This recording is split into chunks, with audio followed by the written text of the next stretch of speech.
Assalamualaikum warahmatullahi wabarakatuh, Pong. Walaupun matu mengantuk, kita tetap harus bangun sahur. Dan ini saya memasak nasi karena mama kita pulang, jadi kita harus bangun sahur sendiri. Dan ini saya lagi membuat teh Pong. Dan tehnya itu adalah teh tubruk, teh yang kita bikin sendiri tanpa pengawet dan pemanis buatan. Tanpa pemanis buatan, ini belum manis ini.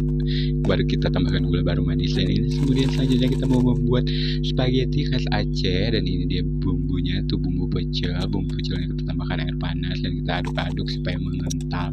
By the way, ini bumbunya terlalu banyak air, jadi sedikit cair Pong. Dan kita next ke step selanjutnya. Dan ini step selanjutnya kita gabungkan bumbu tersebut dengan mie dan kita aduk-aduk. Karena teksturnya terlalu cair ya nggak masalah ya kan Pong. Yang penting rasanya tetap enak, mantuliti, cantika. Kok pakai cantik? Nggak mungkin cantik dong.